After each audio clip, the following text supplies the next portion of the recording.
On this episode of ITAV, we take a look back at Zoomtopia 2019, the announcements that Zoom made. Also look at how AV experts can get into the IT world. All that and more next on ITAV. The network for the AV industry.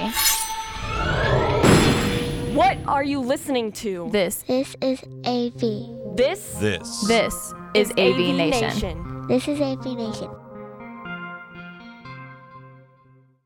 This is ITAV, episode 35, recorded Friday, October 25th, 2019. Network-centric. Support for AVNation is brought to you by Kramer, AV Beyond the Box. This is the ITAV show, the monthly look at how the IT and the AV industry comes together. My name is Tim Albright. I am your host.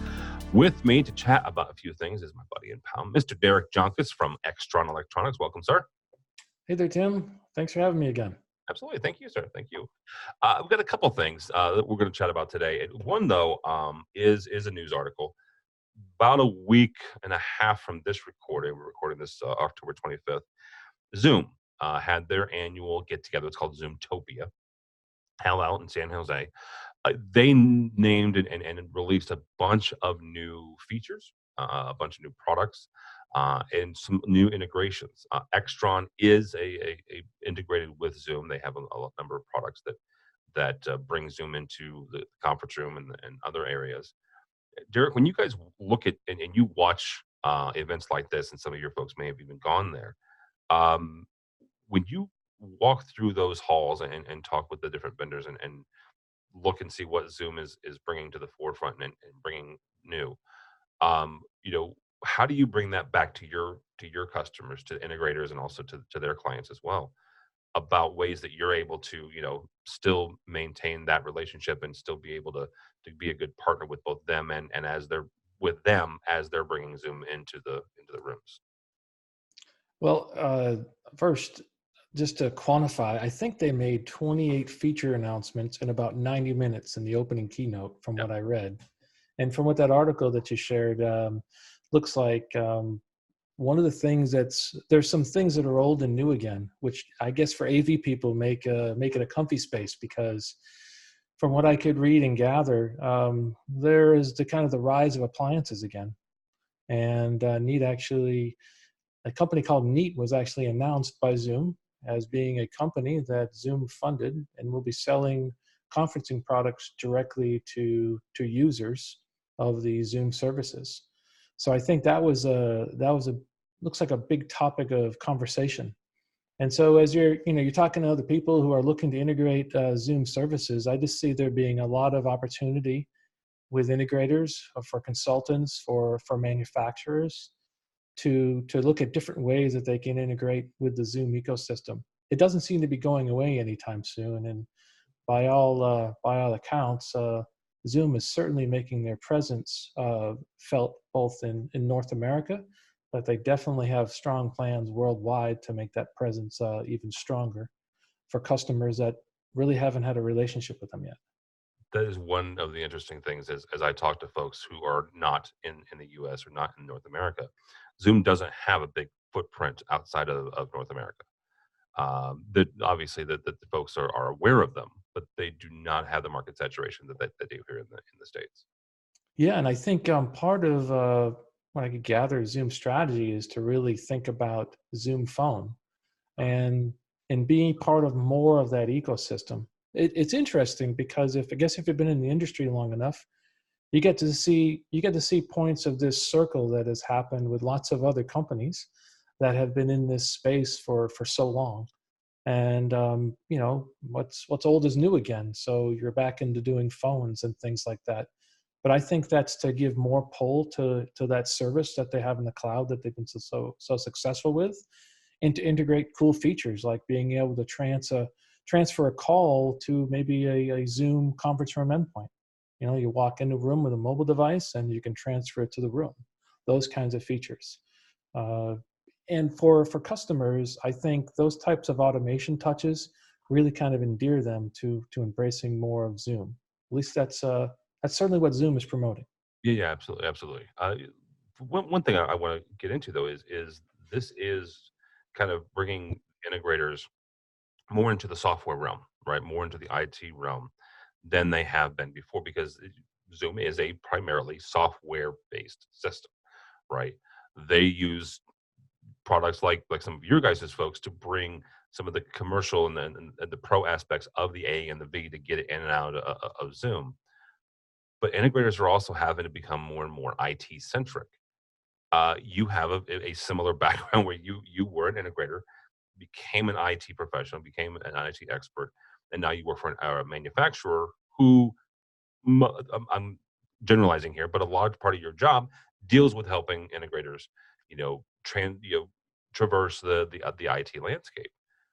How were you able to, as an integrator, number one, recognize the fact that this is kind of where the industry is going, and number two, go, okay, this is where I've got to go, and this is how I'm going to get there.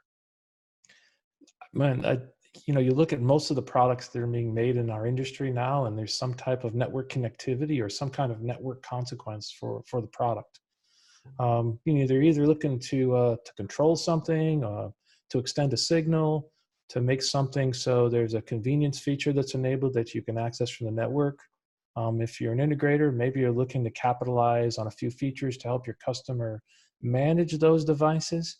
So I think the concept of this whole network convergence that we keep talking about forever and ever and ever is sort of already at our doorstep. And there are definitely certain ways, like at Extron, that we try to make sure that customers are looking to be more knowledgeable about what they can do with products, how technology works in these spaces, and the kinds of decisions and consequences of decisions they have now. We try to bring those to the forefront. Try to make those part of our courseware and our objectives. So whether you're coming to a control systems configuration course, whether you're learning more about our AV over IP products. Last week, I happened to sit on a little bit of a DSP class that we're having. And long story short, there are just a lot of opportunities to learn about products. I know with an Extron, because just about everything we do in our training has some network-centric aspect to it. And that's because that's what's needed. That's where these products are living. You have a couple different types of connections. You have power, you have some kind of AV connectivity, and maybe you have control, but that control is, I would say, in large part connected to something that is living on the network. Yeah. And those are the connections we have nowadays. And, for guys that have been around for a while, maybe like you and I, it didn't start that way, but it certainly has evolved that way. Would you agree? Well, I was sitting here thinking that there are a couple companies that lay claim to the mantle of we put the first RJ45 on a piece of AV gear. I'm not going to get into that because they can all have their due, and I'm not going to argue who was first there. But yeah, 20 years ago, when you think back to the devices, even 10, 15 years ago, my first trip out to Anaheim which is where Extron is located, for an in-person training. Yeah. There was two classes I took that week. One was global viewer. And this was the early days of global viewer. Sure. That was obviously a network-centric device, right? Global viewer, if you're not familiar, that's their asset management software that allows you to look and see what your AV devices are doing. But we also did a video class, right? A video a calibration class, completely analog. Right, we were dealing with 5-wire. Right, you're dealing with how to crimp 5-wire and test it with a multimeter. There was no mention of network. The IN 1508 at the time, which was their presentation switcher, didn't have an RJ45 on it. I don't believe. The subsequent models do, but that one specific did not. So, how far we've come in the last 10, 15 years, as far as gear, but also as far as security. Right. Even back then, devices had built-in web browsers. Right. Well, now those built-in web browsers are secure web browsers. Right. 15 years ago, they weren't. Right. They ran on I think they were primarily Internet Explorer, but they weren't that secure. Now they have to be. And manufacturers have had to respond to stuff like that. Yeah. I mean, and that's different too. I bet you when you're out there in your class, I mean, you're probably talking about early Media Link and other devices. IP link devices. Yep. And at that time you're talking a lot about ARP and ping. right? And the difference between a static address and other types of addresses, right? Um, and then, we probably show you like an OSI model and whatnot. Well, it's interesting. I've been looking at curriculum from different universities for their computer science degrees. And it's funny, nowadays, the way they're teaching some of those things, you don't need to learn all those basic level items as much anymore. They're going right on to the service level, to the app layer and whatnot. And they're just, there's going to be an operating system. So we don't need to teach you how to write one, right? Right. So you don't, when I first had a computer, it was a Radio Shack TRS-80. And there's more memory in the end of my RCA connector than there was in that computer, right? Nowadays, it's just very different. The way that people are learning how to use either languages or thinking about writing apps and the platforms that they would write for are very, very different. And then the physical connectivity side, all the devices already assume you have a laptop, you have some kind of phone or some other kind of technology, so you can share a presentation, so that you can manage a device. If you look back, we've come a long way, but there's still that core need to learn how to use the networking in relation to these AV applications, how to meet customers' expectations by knowing how to capitalize on what happens on the network. And I would imagine even in your recent travels, you've probably heard a lot of that. Well, absolutely, absolutely, and getting folks up to speed, regardless. I was in London a couple weeks ago, and we went to an Avixa Diversity Council gathering, Yeah. and talking with folks there. And it was an interesting group because you had folks there from university, colleges there in the Yeah. UK, but also from integrators and manufacturers. And listening to the folks that were the integrators, and again, this is this sample, so this is not a broad stroke. The, Yeah. the folks that were integrators were talking more and more about the network, and getting their folks up to speed, and dealing with some of the intricacies of working with the IT department, let's say, right, and getting products and devices on the network. The end users, the tech managers, were more concerned with getting those folks, getting the integrators, and getting them to understand that not only the network limitations, but also the network availability, right? What they can do, Sure. not necessarily what they can't do, and what their IT department is stopping them from doing. But here's all the things that we can, right? Let's like it was almost like a glass half full, glass half empty type conversation.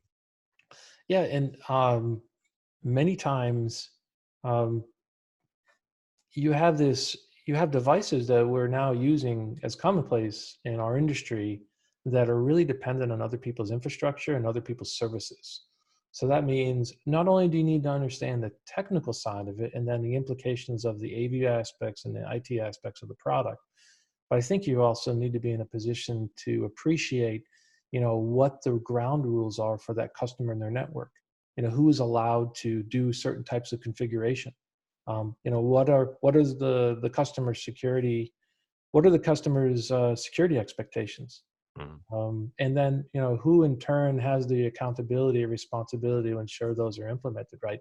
And I would dare say that in many cases, that isn't just the integrator's responsibility, or isn't the integrator's responsibility at all. A lot of times that's really going to be, you're going to be needing to work with the IT folks because you're running on their roadways, right? Yeah, and Yeah. it goes back to their um, level of risk they're able to assume, right? Yeah, I think it's about managing the risk. I mean, you can't keep dumping things on the network or on their pathways without some measurement or some criteria for you to be able to go back and understand those implications. And I think that's one interesting way where it comes back to Zoom, because I think Zoom's motto is "it just works," and it kind of Yeah, makes you wonder how they've been so successful with it. It just works, right? Um, because so much of what they do is completely dependent on the cloud. All of their features are really enabled and embodied by what they're able to do in their cloud presence, and they're still able to manage pretty good call quality all the time. I mean, it's the infrequent thing that you would ever hear that someone had a trouble with their Zoom meeting. And I think that's a kind of testament to the work that they've done in their infrastructure to sort of make it easy. Um, and some of those types of technologies will ultimately, I think, benefit the integrators out there that need to work with this technology, and certainly benefit and please the end users. There's much less for them to worry about. It just works. No. Talk for a second. 'Cause, I mentioned the fact that you come from the integration world.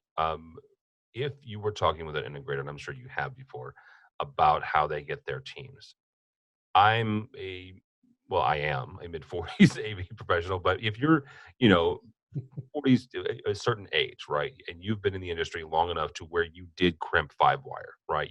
You have done this, but you're still kind of not in the networking world yet. What advice would you give to a technician that is looking at the landscape, going, "Okay, I get it. I've got to do something with the network. I have to understand it." Um, what classes, what training, where do they need to go? What's their path to get from strictly AV tech to at least understanding and being able to accurately and intelligently work in the IT field? Oh, first, it's going to take a little bit of effort. And the best thing about a lot of AV folks is they come with a lot of wisdom. Even when you don't think you know a lot of things, you probably have been exposed to more than you would even realize. Nearly every product that you interact with has some kind of software usually that you need to configure. So you're already doing those things if you have some AV experience. But to build up your chops, I think there are a number of organizations like Avixa, I think Bixby, and others that have a lot of courseware and offerings, both online and instructor led, that that give people in our industry and also in people in other industries some appreciation about what happens on the infrastructure and the technology side of networking and how that impacts people. And I know at Extron we participate heavily in Bixby for that. We're not there to really sell anybody anything. We're there to really educate. Yeah. And I think that's really gratifying for our instructors that attend, because there's always really good questions, and there's always that same perspective you're mentioning, that I'm either new to AV or I'm new to AV and IT together, and kind of to be able to give that kind of cross-pollinated perspective is helpful, I think. Also, I know Cisco and other organizations have things like CCNA, and there's different levels, and there's also Cisco basic networking. On my bookshelf across the way here, I actually still have a Cisco networking basics book. I think it's pretty old at this point, but you'd be surprised at how many things in there that once in a while I will go back and I will go look up what was the Cisco definition for that. Yeah. And so there's a lot of ways that you can get started, and some of those are going to start with the individual. Other times it's going to start with a project, because there's nothing like a good project to be able to learn about the technology that you're about to deploy. And many times manufacturers like Extron are going to make sure that before you deploy a product, that you have the education and the support that's needed. And the support side, I don't want to you can't underestimate, because as a manufacturer like Extron, we're all about support. And we think that's one way to make sure that projects go well, is that planning them to go well is a big portion of it. And keeping everyone involved and communicating is certainly a great aid. Yeah, absolutely. Well, that will actually be a good place to stop there. Mr. Derek Jonkus from Extron, thank you, sir, for your time. Thank you very much for having me, Tim. Once again, this is kind of fun. Yeah. How do people find you and or Extron? Well, you can find us at extron.com. You can find me on LinkedIn, and or you can find me at one of those network training courses. How about that? That's accurate as well. For me, for Tim Albright, don't follow me on the Twitters, but go by the website, please, avnation.tv. It's avnation.tv. You'll find this program and a host of others. While you're there, check out our supporter section. These are the folks who help us financially, help us bring you ITAV and AV Week and all that and more. Extron is one of those, and we thank them for their support. Also, while you're there, check out our next webinar. It is on actually data and digital signage, and how the two can dynamically create some interesting images and advertising for the digital world. So all that and more at avnation.tv. It's AV.TV. Thanks so much for listening. Thank you so much for watching. That's all the time we have for ITAV.